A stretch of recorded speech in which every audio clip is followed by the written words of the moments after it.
searched the world over, and in Glasgow, Scotland, we found Stevie Starr, the human regurgitator. We have here a small padlock and key. Could you please lock that for me, please, and pull out the key? Make sure he is definitely locked. He is locked. Okay. What we're going to do, ladies and gentlemen, is put the ring into the belly. Excuse me. And now we have the locked padlock. Thank you.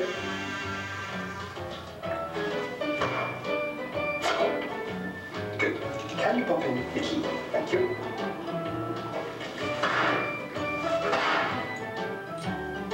Okay.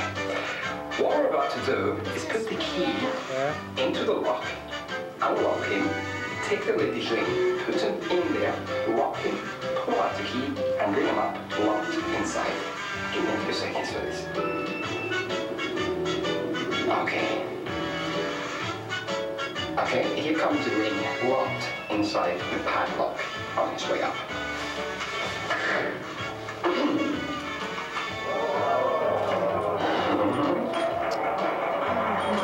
Can you just double check that he is locked inside there? Oh, there's two of them, right? Well, let's bring up the key and we can get the ring out of the padlock.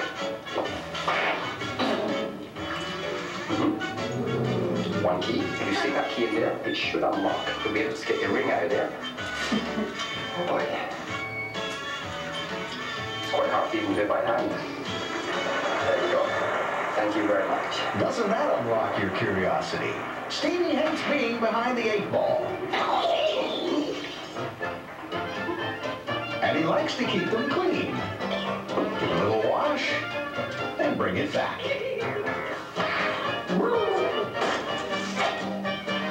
Not convinced he swallowed it? Watch again in slow motion.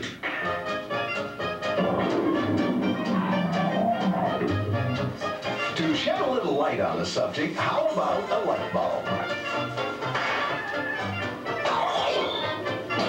A bright idea, but the trouble is he keeps breaking them.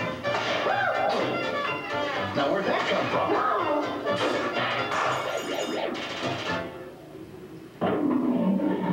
Gee, that would give me indigestion. Apparently him too. Brad Byers of Moscow, Idaho. For him, a visit to New York was as much an ordeal as an outing. Can't put money in it, Phil. To accentuate his life. Even New York's Governor Alice Smith participated today. Phil? Wow. Believe it? Look at Valerie's doing with this coin. She's throwing the coins in the black hole. No, stop, stop. You see you wasted it. And then Mark, get set, go. Don't do that. Phil, what are you doing? Oh.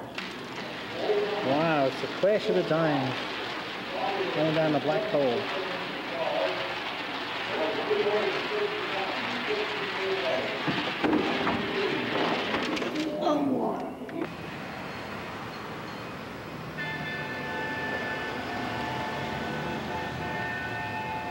Sheila, what about the statues?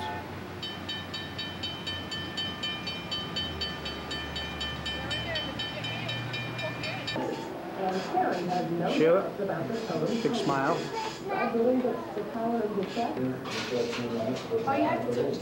Yeah.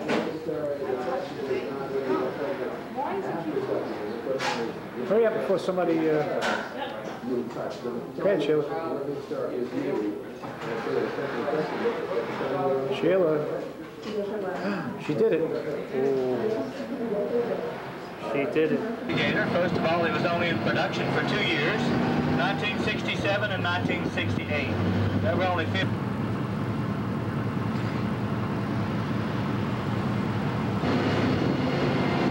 Next attraction coming up will be on your right. That's Ripley's Believe It or Not. You can believe it or not, that building is completely swell. We'd appreciate it if you get us one out also, because we don't have any up front. We're going to go in the water.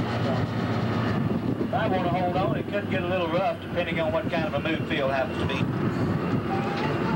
Hold on to your mouth. Looks like it's a little windy out there on the lake today. Maybe it won't blow us around too bad. In case you're wondering whether or not I have the ability to handle this vehicle once we get out into the water, I can assure you I've had extensive training. You can see this morning while I was trying to get out of the lake over here. needless to say, I messed the ramp a time or two. Hang on tight, because here we go.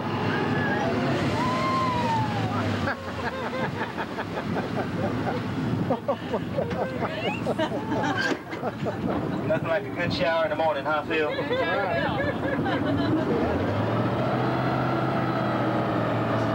I get asked a lot of questions once we come out into the lake, so I'm just going to go ahead and answer all the questions that I normally get asked. And if you have any extra, well, I'll be glad to answer those for you also. First of all, the wheels are not on the bottom. They're not even turning, as a matter of fact. They're just kind of like we were sitting still. Transmission's in neutral. We're in about 10 to 12 foot of water right now. And if we spring a leak, we definitely got a problem. If you do see water coming on board, just holler at me and I'll send Phil back there with a bucket and we'll dip out for until we get back to the lake.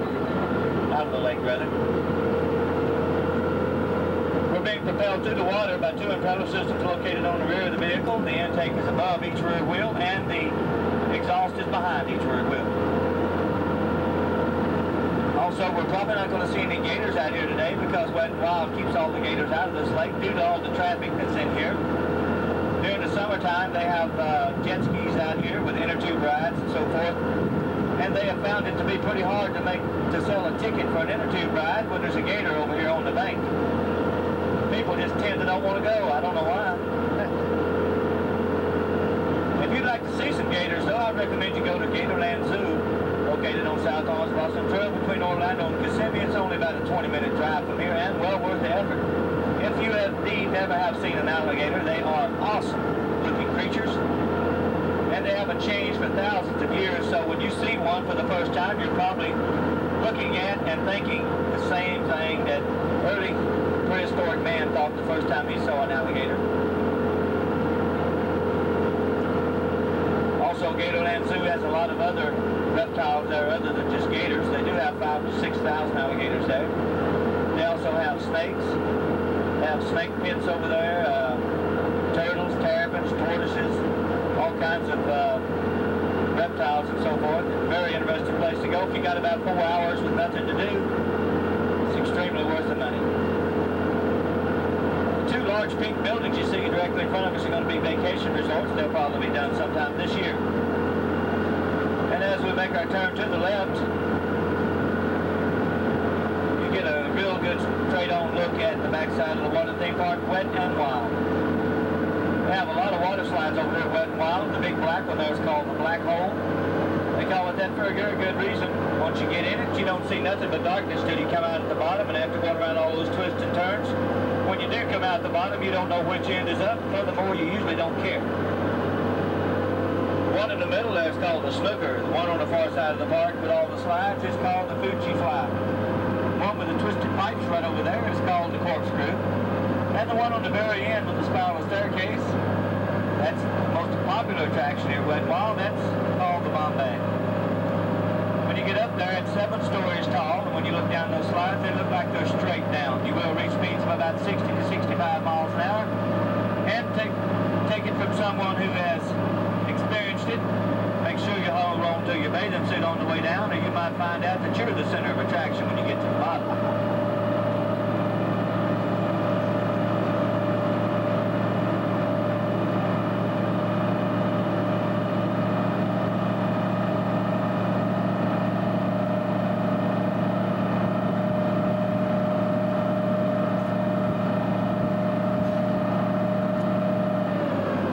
As I mentioned before, ladies and gentlemen, Phil is our co-captain today, so I'm going to give Phil an opportunity to maneuver the vehicle out here in the water.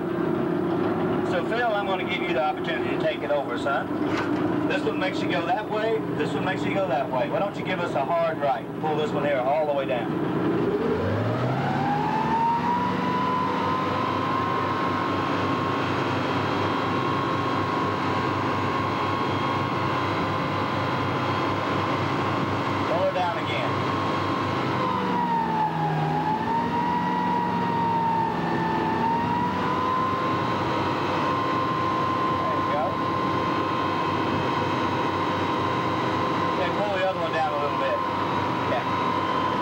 Straighten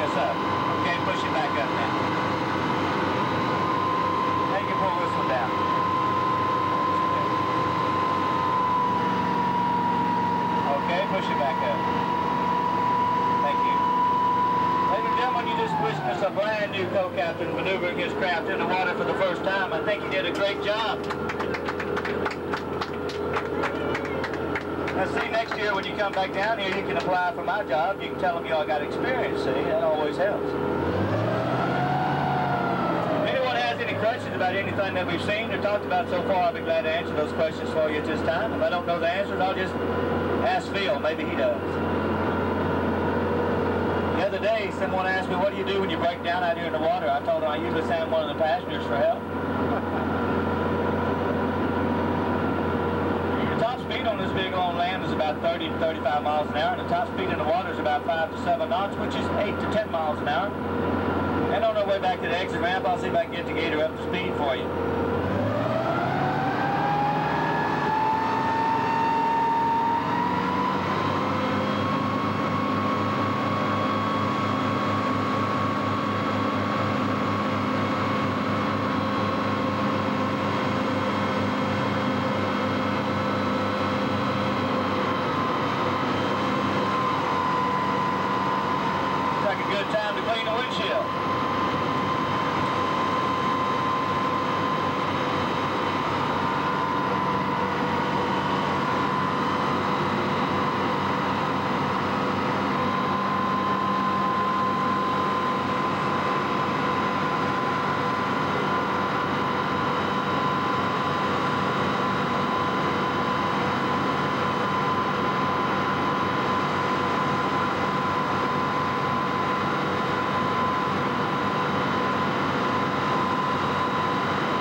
Push, Phil.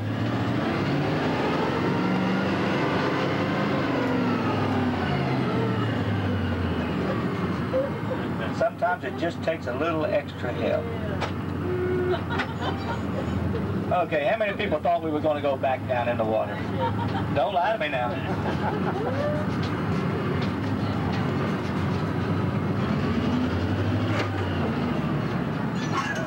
I usually like to check all my passengers about this time to make sure none of the wives threw the husbands in the lake while we were out there. Still around, right? Hey, it could happen. Is this what they call a half track? Huh? They call a half track in the military? No, the half track has wheels on the front and... Okay. Thank you.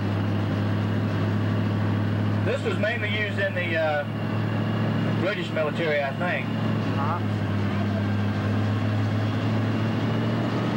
Valerie! Hey, Val!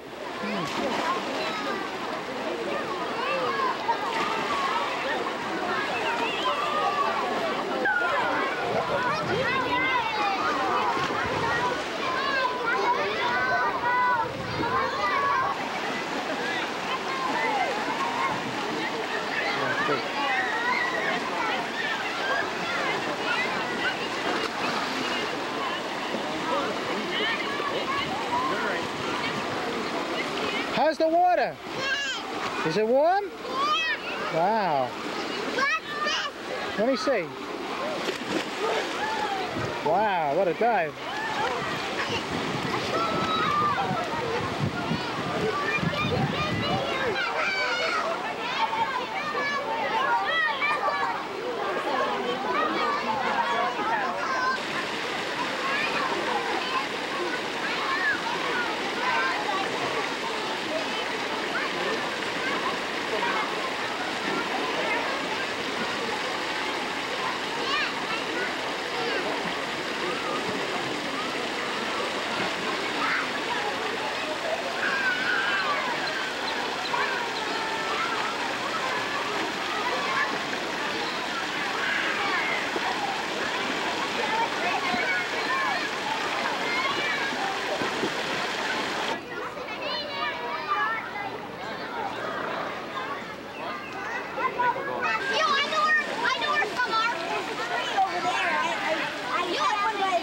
Phil. Yo, wanna go and see if they are? Hey, Mike. Wanna go and see if they are? Oh, hello. Hey, I can't see you. The great Michael is here. Take a close up of me. Okay.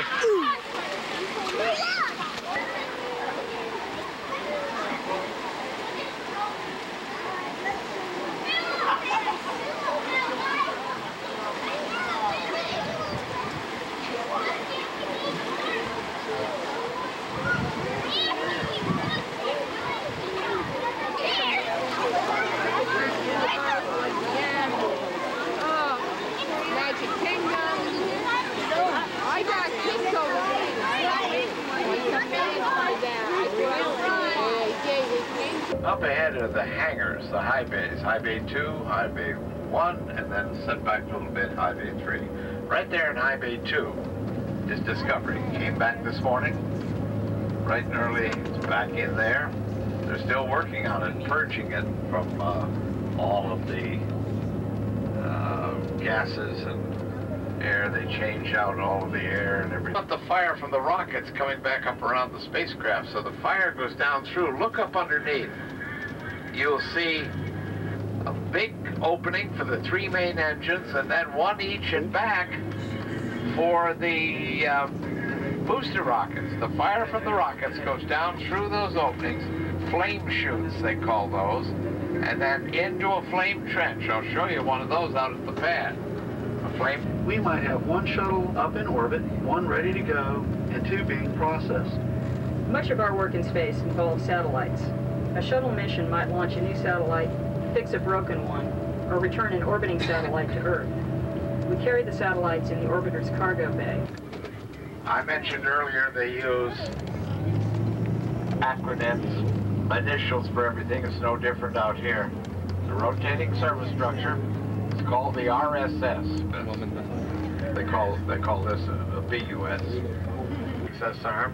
Go through that white room to enter the spacecraft. See that?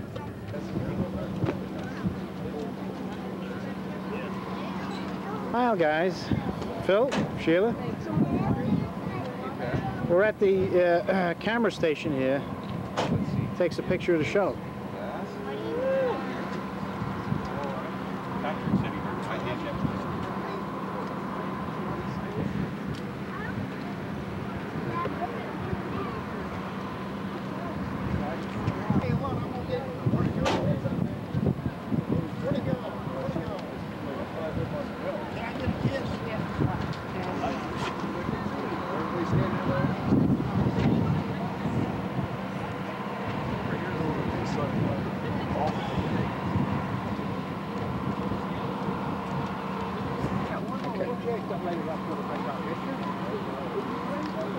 We're at the Kennedy Space Center.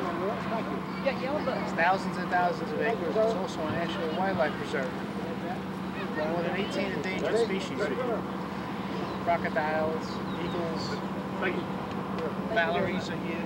Ancient Valaries.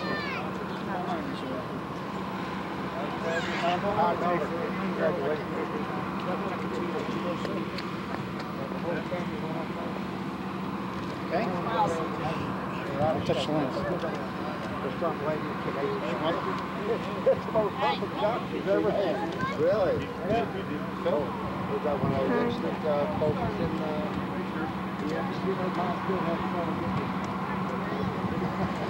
I bought one of those throwaways. Throwaway for $12. And I went diving with it. I was 6 feet underwater taking pictures. Just before they were waterproof. And the pictures came out after You can't tell him what kind of camera that is, but tell him you have shot with the AE1, you have shot what? Climb up there right now. About 40, but we didn't get no pictures. Why? But I didn't put no film in. The daughter's got a computer camera. Get together with your mother, I'll take your picture. Sheila? Oh, save some of the pictures. I'll take one here. Stay here. Did you get up on, stand up on the little You can transmit it. No, I can't see it. I can't stand next to you. Val, she's nice picture. Okay, we can start heading back to the left. I come down here to see some pretty girls. Now, the alligators won't bother the manatee. Manatee.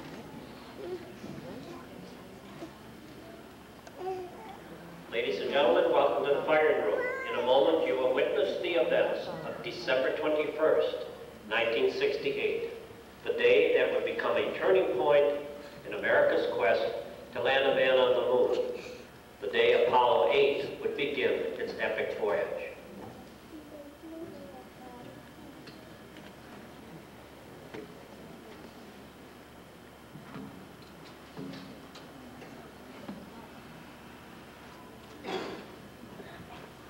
This is the firing room, launch control for the Apollo missions. This is not a mock-up. These are the very consoles we sat at when men first took off to fly to the moon. The tragedy of Apollo 1 had put us a year and a half behind. We were making up for it in one big leap, and we were doing it with a rocket that no man had ever flown before.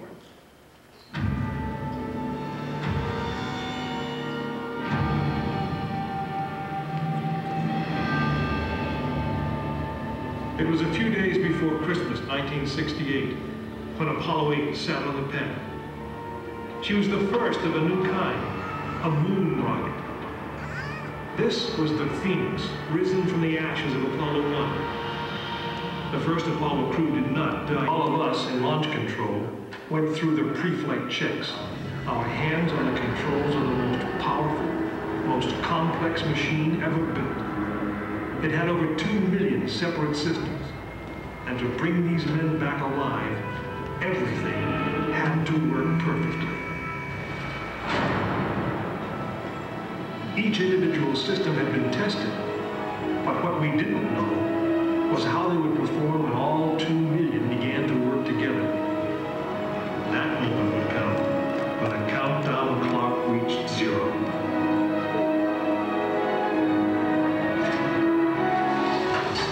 If a maneuvering thruster failed, if communications broke down, if navigation was off by 1 degree, if any piece of the miles of wiring, circuits, relays, or valves was defective, Frank Borman, Jim Lovell, and Bill Anders would pay with their lives. As they sat, waiting for launch on that chill December morning, these 3 astronauts were back to what they had always been, test pilots.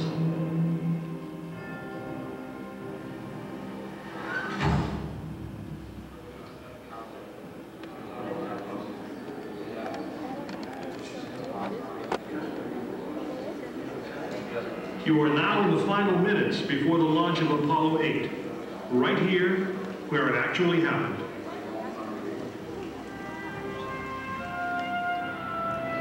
Mankind is about to leave his planet behind and journey to another. It is one of those rare moments when history is not being made, destiny is being embraced.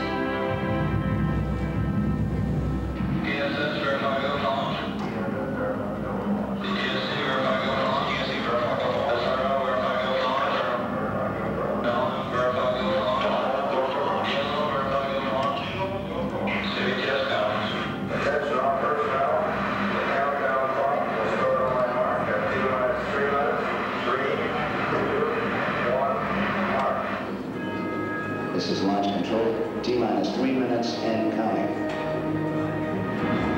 We've completed our communications checks with the Apollo 8 astronauts in the cabin, and the communications are go.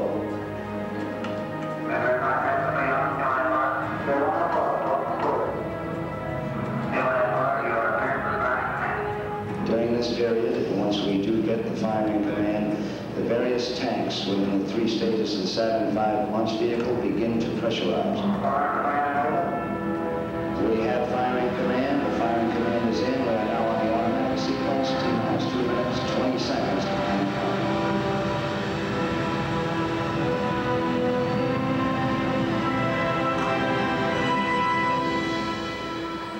Our status board indicates that all aspects are ready. Instrument unit is ready, spacecraft ready.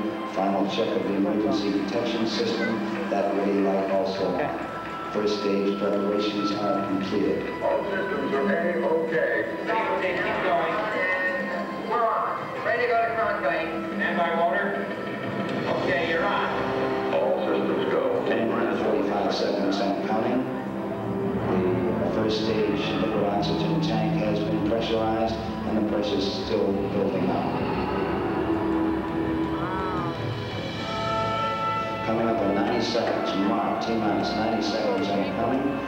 The Apollo 8 crew standing by, spacecraft commander Frank Borman, Jim Lovell, Bill Anders. We now report that the liquid hydrogen tank in the third stage is pressurized. 1 minute, 15 seconds.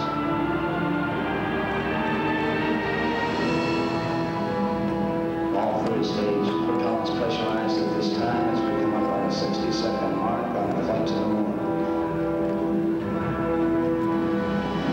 T-minus 60 seconds and counting. The vehicle now is completely pressurized. We're coming up on a power transfer shortly.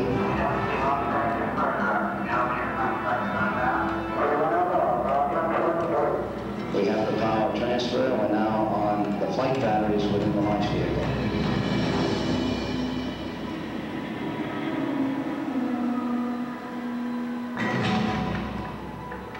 Final reports coming from Frank Borman at this time. Final look at the switch list of the spacecraft. 20 seconds, all aspects, we are still low at this time. 15, 14, 13, 12, 11, 10, 9. We got the ignition sequence start. The engines are on. 4, 3.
Apollo 8 successfully orbited the moon, and the astronauts returned safely to the Earth.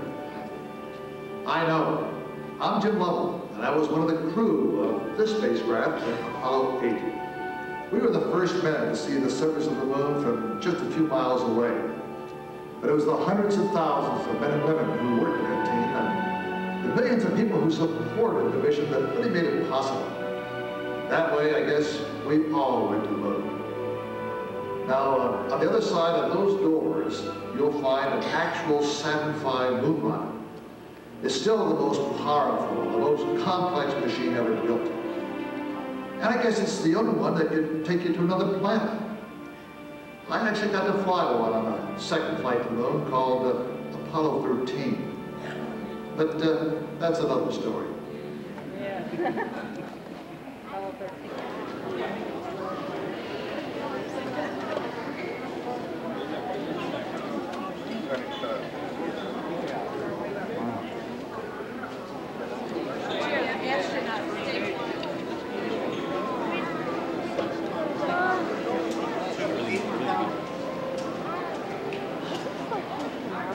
Well, I think Cape Canaveral is a different location.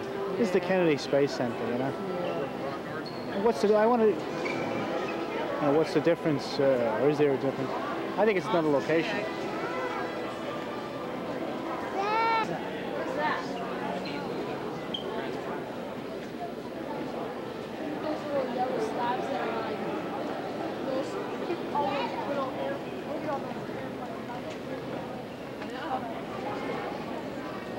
You got to figure this thing. If you notice in the fall, it has Yes.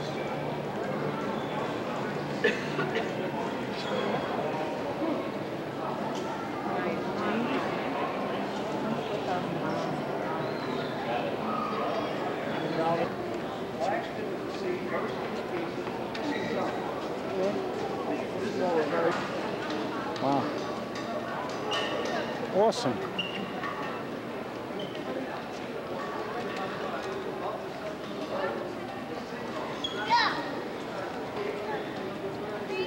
Sheila, would you like to put them in space?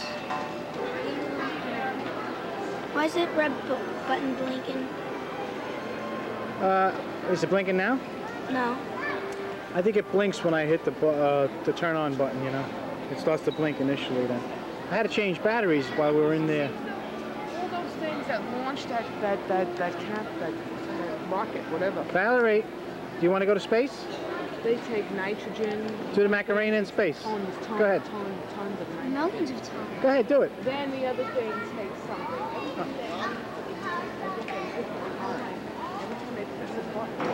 Right? You're not doing it. Imagine that's how it goes. Do the Macarena in space. Together to launch it. This is like half the size of a regular. Hey, Yeah, Macarena. you see what it looks like. It isn't. This isn't. Yeah, they're just giving you like a look. Because a real one would be. Forget about it. It's 2 times the size of Statue of Liberty. She's doing the Macarena in space, Mother. Ta-da! Remember how rainy it was and we blamed because the men are up in the moon? And that's ridiculous. It's just coincidence. But